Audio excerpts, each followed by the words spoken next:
Dear student, आप सभी का AP study commerce and English Guruji channel में स्वागत है। आज हम जो है लाभ प्राप्ति अनुपात किस प्रकार से निकालते हैं इसके प्रश्नों को देखेंगे। हम जो है साझेदारी का पुनर्गठन, साझेदार का अवकाश ग्रहण एवं मृत्यु से संबंधित जो प्रश्न है उन चैप्टर से संबंधित प्रश्नों को हल कर रहे हैं। तो यहाँ पर जो 6वां नंबर का क्वेश्चन है, देखिए मधु, नेहा एवं टीना साझेदार हैं जो लाभ हानि 5:3:2 के अनुपात में बांटती हैं। नया लाभ हानि अनुपात एवं लाभ प्राप्ति अनुपात बताइए यदि। तो यहाँ पर प्रश्न में देखिए क्या दिया हुआ है, केवल पुराना अनुपात दिया हुआ है हमारा और किसी प्रकार का कोई अनुपात नहीं दिया हुआ है। ठीक है, तो यहाँ पर मधु अवकाश ग्रहण करती है, नेहा अवकाश ग्रहण करती है और टीना अवकाश ग्रहण करती है। तीनों का एक एक शर्त के आधार पर के हमको बनाना है, तीनों का अलग अलग बनाना है। ठीक है, यदि प्रश्न में इस प्रकार से केवल एक ही अनुपात दिया है और उसके अलावा और नया अनुपात या किस अनुपात में बांटते हैं इस प्रकार का प्रश्न में कुछ नहीं दिया है, तो आपको समझ जाना है कि यही जो है आपका जो है लाभ प्राप्ति मतलब नया अनुपात भी इसी में से निकलेगा और लाभ प्राप्ति अनुपात भी इसी में से आपको निकालना है। ठीक है, तो किस प्रकार निकलेगा, तो यहाँ पर देखिए प्रश्न क्रमांक 6 का जो आंसर होगा इस प्रकार से होगा। हम यहाँ पे लिखेंगे पुराना अनुपात हमारा मधु, नेहा और टीना का 5:3:2। यदि मधु जो है अवकाश ग्रहण करती है, मधु अवकाश ग्रहण करेगी तो क्या होगा, ये जो मधु है, मधु का जो हिस्सा है 5, इसको हटा देंगे हम सीधा, तो बचा क्या, नेहा और टीना बचा। तो नेहा अनुपात टीना का हिस्सा हो जाएगा 3:2। तो हम डायरेक्ट लिख देंगे 3:2, क्योंकि इसमें और अलग से जो है अनुपात दिया नहीं है, इसलिए हमको अलग से जो है अनुपात निकालने की ज़रूरत नहीं है। ठीक है, अगर उसमें दिया रहता और कुछ प्रश्न में तो उसके हिसाब से हमको जो है निकालना पड़ता, नया अनुपात निकालना पड़ता और लाभ प्राप्ति अनुपात निकालना पड़ता। लेकिन यहाँ पर केवल एक ही अनुपात दिया हुआ है, इसलिए जो है हमको इस प्रकार से मानना है और पुराना अनुपात को ही हम क्या कर देंगे, पुराने अनुपात में ही नया अनुपात की गणना करेंगे और लाभ प्राप्ति अनुपात भी उसी में से निकालेंगे। ठीक है, तो जो हमारा पुराना अनुपात उसी अनुपात में जो नया अनुपात बनेगा वो भी उसी अनुपात में ही बनेगा। तो जो साझेदार पुराने साझेदार हैं जिस अनुपात में पहले बांटते थे उसी अनुपात में वो बाद में भी बांटेंगे, इसलिए जो है पुराना अनुपात ही वहाँ उनका जो है क्या हो जाएगा, शेष साझेदारों का नया अनुपात हो जाएगा। ठीक है, तो यहाँ पर ये मधु अवकाश ग्रहण करते हैं, मधु का हिस्सा 5 है, 5 को हटा दिया तो हमारा नेहा और टीना का क्या हो गया, 3:2। तो हमने लिख दिया नेहा और टीना का अनुपात क्या हो गया, 3:2 नया अनुपात। ठीक, एवं लाभ प्राप्ति अनुपात हो जाएगा हमारा 3:2 ही होगा। ठीक है, नेहा और टीना का। उसी प्रकार नेहा अवकाश ग्रहण करेगी तो नेहा का हिस्सा को हटा देंगे, नेहा का अनुपात 3 है, अब 3 को हटा दिए तो क्या होगा, मधु और टीना का तो 5:2 हो जाएगा। तो मधु और टीना का अनुपात 5:2, लाभ प्राप्ति अनुपात भी 5:2 होगा। ठीक, उसी प्रकार टीना अवकाश ग्रहण करती है तो टीना का जो हिस्सा है वो 2 है, तो हम मधु और नेहा का देखेंगे तो मधु और नेहा का 5:3 है, जिसे हम नया लाभ हानि अनुपात करके मधु और नेहा अनुपात बराबर कर देंगे 5:3। तो यहाँ पर भी लाभ प्राप्ति अनुपात क्या हो जाएगा, 5:3 हो जाएगा। तो ये जो पहला जो प्रश्न है ये बहुत सरल है, इस प्रकार से प्रश्न को आपको बनाना है। दूसरा जो है 7वां नंबर का प्रश्न को देखते हैं।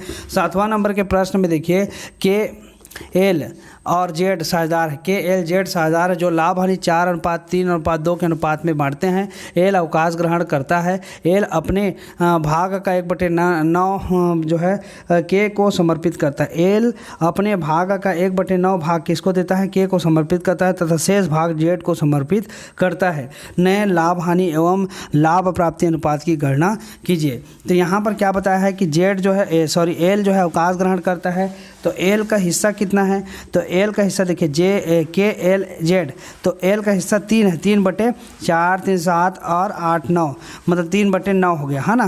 3/9 में से 1/9 भाग किसको देगा, के को देगा और शेष भाग को किसको देगा, जेड को देगा। ठीक है, हल्ला मत कीजिए ना।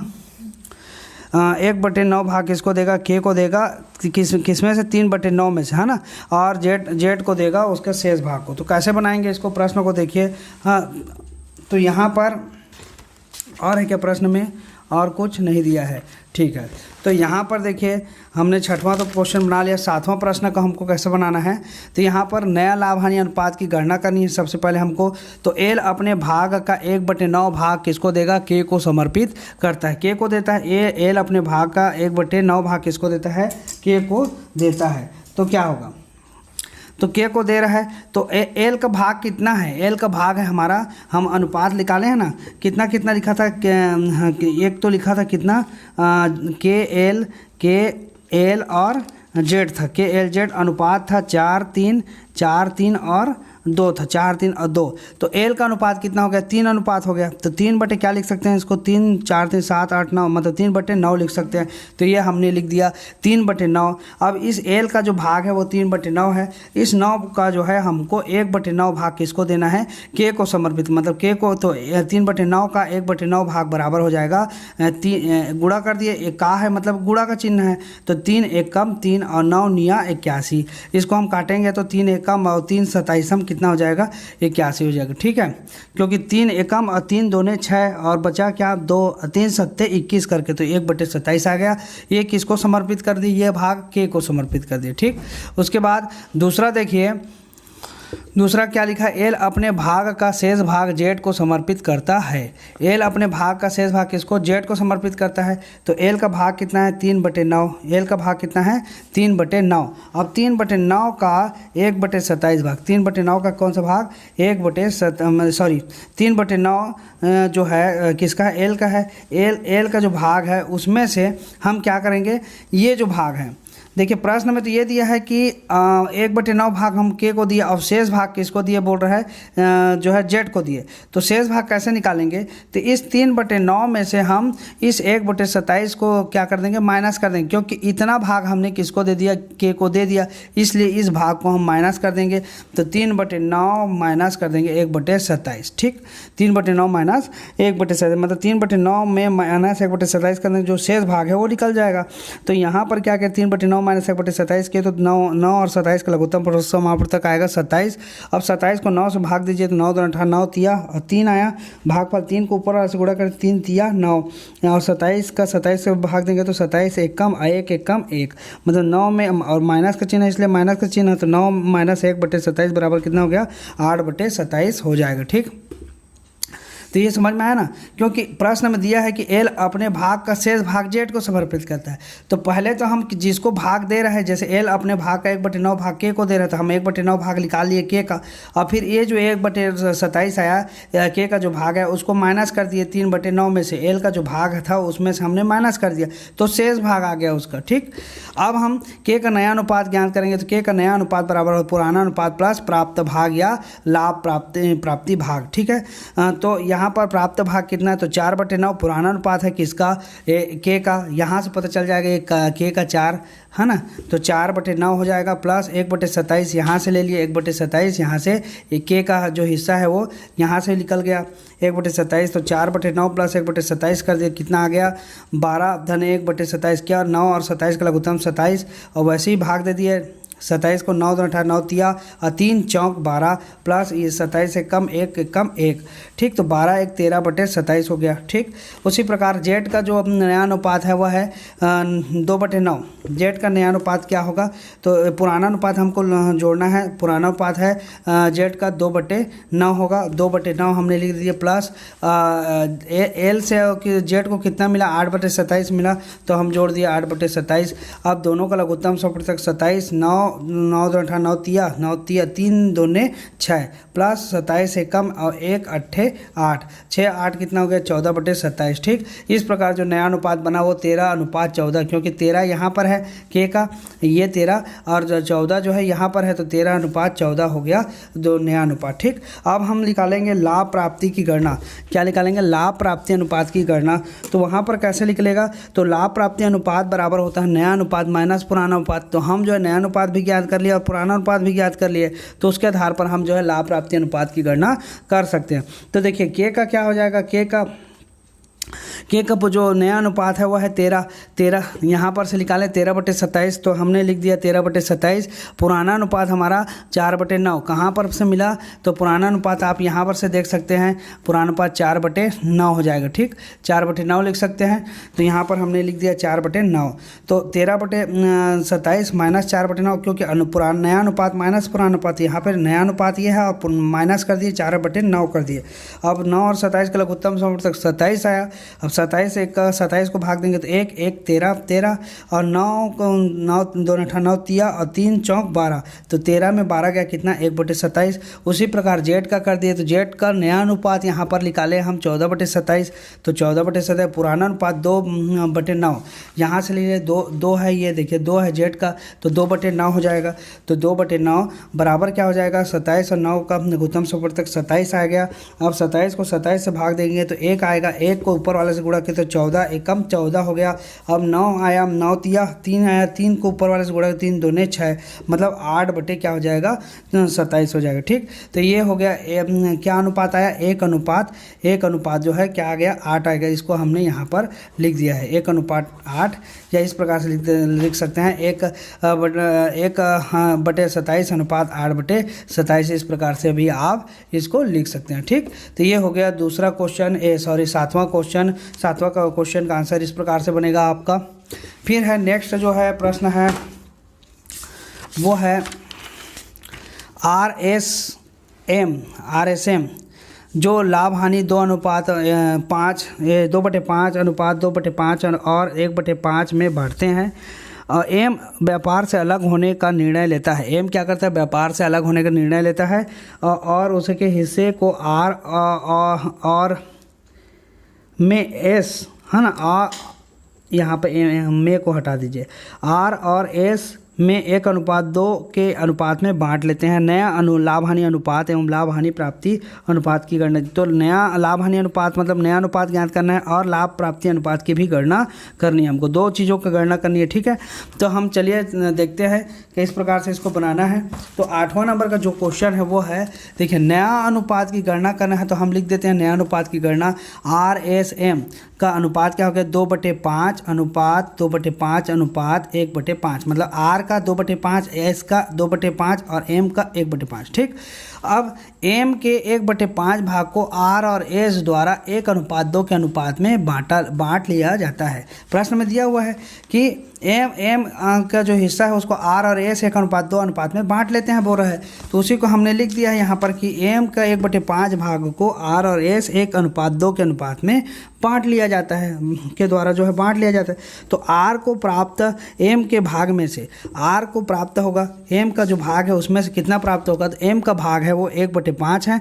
इस 1/5 का 1:2 मतलब एक जो है इसको क्या लिख सकते हैं 1/3 लिख सकते हैं और अनुपात 2/3 लिख सकते हैं। तो R का जो अनुपात होगा 1/3, तो 1/5 का 1/3 भाग किसको प्राप्त होगा, R को प्राप्त होगा M के भाग में से। तो M का भाग 1/5 है, 1/5 का 1/3 भाग हमने क्या कर दिया निकाल लिया, तो 1 एकम 1 और 5 थिया 15, इस प्रकार से हो गया। दूसरा है S को प्राप्त भाग M के भाग में से, तो M का भाग है 1/5 का, यहाँ पर देखें 2:3 है, इस 2:3 का मतलब होता है गुणा, यहाँ पर क्या का चिन्ह है गुणा का चिन्ह है ना, तो 2 एकम 2 और 5 या 15, तो 2/15 हम लिख दिए यहाँ पे। ठीक, उसके बाद हम आगे बढ़ते हैं। उसके बाद देखिए अब हम निकालेंगे क्या, ये दोनों का भाग निकाल लिया कि जो M का भाग है उसमें से R को कितना प्राप्त हुआ 1/15 और M के भाग में से S को कितना प्राप्त हुआ 2/15।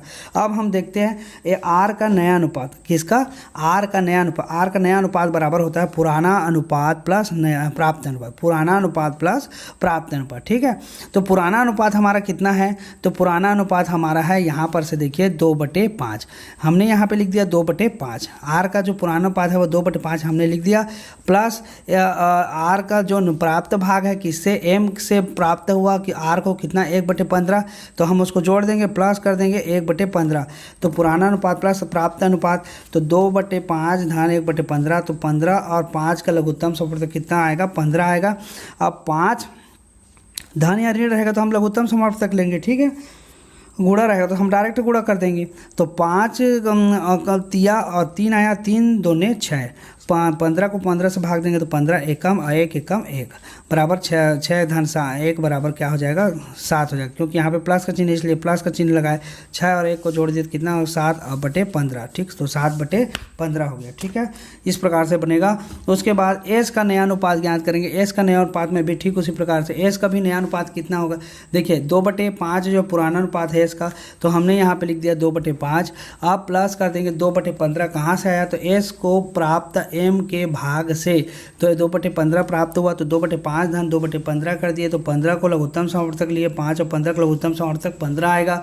अब 5 को 15 को भाग देंगे 5 है, तो 5 दिया, 3 को ऊपर वाले से गुणा कर 3 दूने 6, 15 एकम और 1 दूने 2, मतलब 6 2 8, 8 बटे क्या हो गया, ये 15 हो गया। ठीक है, तो नया अनुपात क्या बन गया, नया अनुपात हो गया 7:8। ये जो है हमारा क्या है, नया अनुपात है, 7:8 क्या है, नया अनुपात। लाभ प्राप्ति अनुपात की गणना, लाभ प्राप्ति अनुपात की गणना करेंगे। चूंकि हमारा नया अनुपात की गणना हो गया, अब हम चलते हैं लाभ प्राप्ति अनुपात की गणना। तो लाभ प्राप्ति अनुपात बराबर हो जाता है नया अनुपात माइनस पुराना अनुपात। नया अनुपात माइनस क्या होगा, पुराना अनुपात। ठीक है, अब हम देखते हैं नया अनुपात क्या है। तो आर का लाभ प्राप्ति अनुपात हम ज्ञात करेंगे। तो आर का नया अनुपात हमारा दिया हुआ है 7/15, यहाँ पर दिया है 7/15। नया आर का नया अनुपात 7/15 होगा।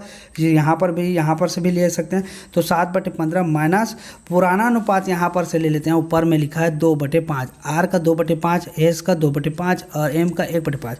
तो आर का 2/5, तो 7/15 माइनस 2/5 कर दिए, तो क्या हो जाएगा, माइनस का माइनस ही रहेगा, लघुत्तम समवर्तक 5 15 का 15 आ गया। 15 को 15 से भाग देंगे तो 1 आएगा, 15 एकम 1 7 7, माइनस 5 या 3 दूने 6, माइनस है इसलिए माइनस कर दिए। ठीक, बराबर कर देंगे क्या, 7 में से 6 गया तो 1/15 आ जाएगा। ठीक है, उसी प्रकार एस का जो है होगा, एस का लाभ प्राप्ति अनुपात होगा 8/15। 8/15 हम यहाँ से लिए, क्योंकि एस का नया अनुपात हमने निकाला था 8/15। यहाँ पर से भी देख सकते हैं 7:8, जिसको 8/15 लिख सकते हो। तो 8/15 माइनस कर देंगे 2/5, ऊपर वाले से ले लिए हम, यहाँ पर से 2/5, एस का 2/5 है, तो हमने 2/5 ले लिया। अब इन दोनों का लघुत्तम समवर्तक 15 आ गया, और क्या बोलते हैं, 15 को 15 से भाग देंगे तो एक एकम होगा, और 1 आया भागफल, उसका गुणा कर दिया ऊपर वाले से, तो 1 8 8 और 5 तिया 3 दूने 6 हो जाएगा। 5 तिया 3 भागफल आया, उसको ऊपर वाले से गुणा कर दिया, 3 दूने 6 हो गया। ठीक है, 8 में 6 गया तो कितना हो गया, 2/15 आ गया। ठीक, अब लाभ प्राप्ति अनुपात बराबर हो जाएगा 1:2। कितना हो जाएगा, 1:2। ठीक है, 1/15, 2/15 है तो अनुपात हो जाएगा 1:2 हो जाएगा। ठीक, तो इस प्रकार से जो है लाभ प्राप्ति अनुपात की गणना करनी है आपको, और जो है यहाँ पर जो है क्या करना है, नया अनुपात की भी गणना कर सकते हैं। ठीक, नेक्स्ट क्वेश्चन जो है वो है क्वेश्चन नंबर 9 को भी देख लीजिए। क्वेश्चन नंबर 9 में किस प्रकार से बनाना है प्रश्न को, तो क्वेश्चन नंबर 9 में बनाना है ABC क्रमशः 5 4 और 3 के 5:4:3 में साझेदार हैं। B फर्म से अवकाश ग्रहण करता है। A तथा C परस्पर नया अनुपात 3:2 रहता है। ए तथा सी का नफ़े का अनुपात ज्ञात कीजिए। ठीक, नफ़े का अनुपात हमको क्या करना है, ज्ञात करना है। तो देखिए, ए बी सी का क्रमशः 5:4:3 के साझेदार हैं। बी अवकाश ग्रहण करते हैं। कौन अवकाश ग्रहण करता है, बी। और ए और सी परस्पर नया अनुपात 3:2 रहता है, मतलब नया अनुपात भी दे दिया है 3:2। ए सी का नफ़े का अनुपात बस ज्ञात करना है। तो क्या होगा, तो देखिए यहाँ पर जो है पुराना अनुपात हमको दिया हुआ है 5:4:3, जिसको हम क्या लिख सकते हैं, ए का हो जाएगा कितना, 5/5 9 और 10 11 12, 5/12। बी का हो सकता है कितना, बी का होगा 4/12, और सी का होगा कितना, 3/12। इस प्रकार से होगा, अनुपात में निकालेंगे तो बी क्या करते हैं, अवकाश ग्रहण करते हैं, तो बी का हिस्सा को तो आप हटा दीजिए। आप नफ़े का अनुपात निकालना है, तो नफ़े का अनुपात का फार्मूला होता है नया अनुपात माइनस पुराना अनुपात। तो नया अनुपात हमारा दिया हुआ है, क्या दिया है, ए अनुपात सी बराबर दिया है 3:2, जिसे हम क्या लिख सकते हैं, 3/5 लिख सकते हैं, और जो दूसरे को लिख सकते हैं सी का हो गया 2/5। इस प्रकार से लिखते हैं। और पुराना अनुपात हो जाएगा किसका, ए और सी का। तो यहाँ पर से देखिए निकालेंगे ए और सी का पुराना अनुपात, क्योंकि बी तो अवकाश ग्रहण कर लिया, तो बी को हटा देंगे। तो ए और सी का कितना, तो 5/12 और सी का 3/12। तो यहाँ पर लिख दिए 5/12 और 3/12 लिख दिए। अब नफ़े का अनुपात निकालेंगे। नफ़े का अनुपात बराबर क्या होता है, नया अनुपात बराबर होता है, अनुपात माइनस हो जाता है पुराना अनुपात। नया अनुपात बराबर मतलब माइनस होता है पुराना अनुपात। तो नया अनुपात हमारा क्या है, तो नया अनुपात यहाँ पर से देखिए, नया अनुपात दिया है ए का जो है 3/5, तो हम लिख दिए ए का 3/5, और पुराना अनुपात माइनस कर देंगे 5/12। यहाँ से लेके पुराना अनुपात ए का 5/12, तो 3/5 माइनस 5/12 कर दिए। और 5 और 12 का लघुत्तम समवर्तक जब निकालेंगे तो 60 आएगा। ठीक है, लघुत्तम समवर्तक कैसे निकालते हैं, इस प्रकार से 12 और 5 का निकालेंगे, तो यहाँ पर जो है छोटी छोटी संख्या का भाग दे करके इस प्रकार निकालिएगा, फिर गुणा करके जो है जो भी संख्या आएगा वो 60 आएगा। ठीक, तो इस प्रकार से आपको निकालना है। और उसके बाद 5 को हम नहीं 60 को भाग देंगे 5 है तो 5 12 आया, और 12 को ऊपर वाले से गुणा कर दिए तो कितना आएगा 12 24 12 तिया 36, मतलब 36 लिखते हैं यहाँ पे। अब 12 को अब 60 को भाग देंगे 12 से, 12 पंचे अब 5 है, अब 5 का गुणा करेंगे ऊपर वाले से 5 पछे 25, तो 36 माइनस 25 बटे 60 हो गया, बराबर क्या आ जाएगा 11 बटे 60। ठीक उसी प्रकार से सी का भी निकालेंगे। 2/5 क्या है, नया अनुपात है, कहाँ से आया तो 2/5 यहाँ पर से लिखे, देखिए नया अनुपात सी का 2/5। ठीक है, प्रश्न में भी दिया हुआ है, तो 2/5 माइनस 3/15 कहाँ से आया, पुराना अनुपात, तो पुराना अनुपात हमारा यहाँ पर देखिए 3/12 होगा, 15 लिख दिया हूँ यहाँ पे 3/12। ठीक, क्योंकि यहाँ पर हमने देखा है 3/12, तो यही 3/12 हमने पुराना अनुपात को यहाँ पे उतार दिया। अब 5 और 12 का लघुत्तम समाप्त कितना आएगा 60 आएगा। अब हम क्या करेंगे, इस 60 को भाग देंगे 5 से, तो 5 12 और 12 दूने 24, और 12 पंचे और 5 तिया 15। ठीक, इस प्रकार से कर देंगे। अब 24 में 15 माइनस करोगे तो क्या आ जाएगा 9। ठीक है, कितना आएगा जो 9 आ जाएगा, 9 और बटे क्या हो जाएगा 60 हो जाएगा। ठीक है, तो अब क्या हो गया, नफ़े का अनुपात यहाँ पर हमको प्राप्त होगा, ये 11 और ये 9, तो हम इसको लिख सकते हैं क्या, ए अनुपात सी बराबर 11:9। इस प्रकार से जो है नफ़े का अनुपात आपको ज्ञात करना। नफ़े के अनुपात का फार्मूला है नया अनुपात माइनस पुराना अनुपात। ठीक है, लाभ प्राप्ति नया अनुपात जब निकालेंगे उस समय क्या करेंगे, जो भी अनुपात रहता है उसको जोड़ देते हैं। अगर प्रश्न में दिया रहता है जिस भाग से प्राप्त किया, इस प्रकार का प्रश्न दिया था, जैसे पिछले क्वेश्चन को हमने बनाया इस प्रकार का रहेगा, तो आपको जोड़ना है। तो आशा करता हूं कि ये जो बताया हूं अभी जो 4 क्वेश्चन वो आपको समझ में आ गया होगा। नेक्स्ट वीडियो में हम जो है इसी के आगे के प्रश्नों को हल करेंगे। आज के लिए बस इतना ही। वीडियो को देखने के लिए आप सभी का बहुत बहुत धन्यवाद। चैनल पे आप नए हैं तो चैनल को आप सब्सक्राइब कर दीजिए, बेल आइकन को प्रेस कर दीजिए, क्योंकि मैं लगातार आप लोगों के लिए वीडियो लेकर के आते रहता हूँ। डेली मैं कोशिश करता हूँ कि रोज़ जो है एक वीडियो बनाऊँ, लेकिन कभी कभी व्यस्तता के कारण मैं नहीं बना पाता हूँ। ठीक है, लेकिन मेरा कोशिश रहता है कि रोज़ एक वीडियो आप लोगों के लिए अपलोड कर दूँ, या फिर एक दिन के बीच में जो है वीडियो अपलोड कर सकूँ। तो अगर चैनल पे नए हैं तो चैनल को सब्सक्राइब कर दीजिए, बेल आइकन को प्रेस कर दीजिए, और वीडियो को जो है अधिक से अधिक जो है जितने भी कॉमर्स के स्टूडेंट हैं कक्षा 11वीं और 12वीं के, आपके छोटे भाई बहन उन सब तक जो है वीडियो को शेयर कीजिए, ताकि उनको भी घर बैठे जो है अच्छी पढ़ाई करने का मौका प्राप्त हो सके। तो आज के लिए बस इतना ही। वीडियो को देखने के लिए आप सभी का बहुत बहुत धन्यवाद।